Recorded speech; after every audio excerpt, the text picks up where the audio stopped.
Hi friends, இன்றைக்கி நான் எடுத்துக்கிட்ட டாபிக் என்ன தெரியுங்களா? Don't dream.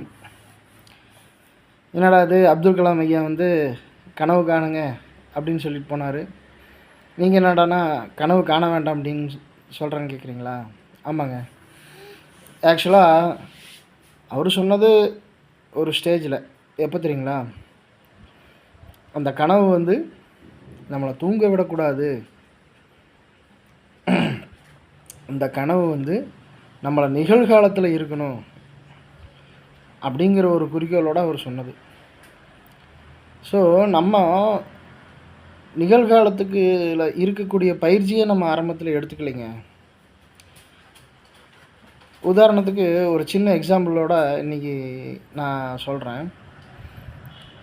ஒரு நிமிஷம் ஒரு பேப்பர் பேனை எடுத்துக்கங்க. இது ஒரு சின்ன டெஸ்ட்டு, நான் படித்தது ஒரு சின்ன டெஸ்ட்டு. ஒரு பேப்பர் பேனை எடுத்துகிட்டு ஒரு நிமிஷம் டைமர் செட் பண்ணிவிட்டு கண்ணை மூடி உக்காந்துக்குங்க. நீங்கள் எதுவுமே நினைக்க வேண்டாம், சும்மா கண்ணை மூடி உட்காருங்க. ஓகேங்களா?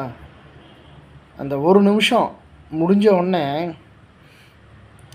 ஜஸ்ட்டு இந்த ஒரு நிமிஷத்தில் உங்களுக்கு என்னென்ன சிந்தனைகள்லாம் வந்தது அப்படின்னு எழுதுங்க.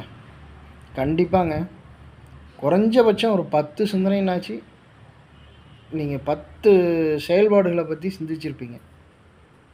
ஓகேங்களா? ஸோ எப்போ வந்து நம்ம நிகழ்காலத்தில் இல்லாத ஏதோ ஒரு சிந்தனையிலையும், ஏதோ பல சிந்தனைகளில் நம்ம புத்தியை செலுத்திக்கிட்டு இருக்கிறோமோ, அப்போ வந்து நம்மளுடைய குறிக்கோள் வந்து ஞாபகத்துக்கு வராதுங்க. எப்போ வந்து நீங்கள் நிகழ்காலத்தில் இருக்கீங்க அப்படிங்கிற ஒரு சூழ்நிலை வருதோ, அப்போ தான் வந்து நீங்கள் அவர் சொன்ன கனவை காண முடியும். அதுக்கு முன்னாடி நீங்கள் கனவு காணலாம், தப்பு இல்லை. ஆனால் அதை வந்து சாத்தியக்கூறாக்கக்கூடிய விஷயம் இப்போ இது வந்து கம்மியாக வரும் உங்களுக்கு. சும்மா கனவு மட்டும் காணலாம். ஆச்சுங்களா? எப்போ நீங்கள் வந்து நிகழ்காலத்தில் இருக்கீங்களோ, உங்களுக்கு வந்து சின்ன சின்ன சத்தங்கள் கூட, உதாரணத்துக்கு சும்மா நீங்கள் ஒரு வெட்ட வழியில் உட்காருங்களேன், எங்கேயோ ஒரு மூலையில் சின்ன குயில் சத்தம் கேட்குங்க. இல்லை எங்கேயோ ஒரு மூலையிலேருந்து சின்னதாக ஒரு மயில் அகவர சத்தமாக, ஏன் நாய் குறைக்கிற சத்தம் கூட உங்களுக்கு கேட்டுது அப்படின்னா, அப்போ தாங்க நீங்கள் நிகழ்காலத்தில் இருக்கீங்க. நீங்கள் நிகழ்காலத்தில் எந்த அளவு இருக்கீங்களோ அந்த அளவுக்கு தான் உங்களுடைய கனவுகளும் குறிக்கோள்களும் கண்டிப்பாக நிறைவேறும். மற்றபடி உங்களுடைய சிந்தனைகளை வந்து கற்பனைகளாக நல்லா இருக்கும், சுவாரஸ்யமாக இருக்கும். நீங்கள் கற்பனை பண்ண எந்த அளவுக்கு உங்களுடைய கற்பனைகள், உங்கள் எண்ண ஓட்டங்கள் வந்து போகுதோ அந்த அளவுக்கு அந்த கற்பனைகள்லாம் நல்லாயிருக்கும். நான் நிகழ்காலத்துக்கு சாத்தியம் கிடையாது.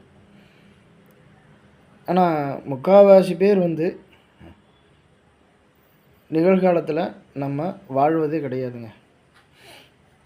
ஸோ நீங்கள் எப்போ வந்து நிகழ்காலத்தில் இருந்து பழகிறீங்களோ அப்போ தான் வந்து உங்களுடைய எதிர்காலத்துக்கு உண்டான குறிக்கோள்களை சரியான முறையில் வகுக்க முடியுங்க. அதுக்கப்புறம்தான் அந்த குறிக்கோளை பற்றின ஒரு கனவுகள் உங்களுக்கு வரும். அந்த கனவுகள் வந்ததுக்கு அப்புறம்தான் வந்து உங்களால் தூங்க முடியாது. இதுதான் ஐயா சொன்னது. ஆச்சுங்களா? முதல்ல ப்ரெசண்ட்டில் இருங்க.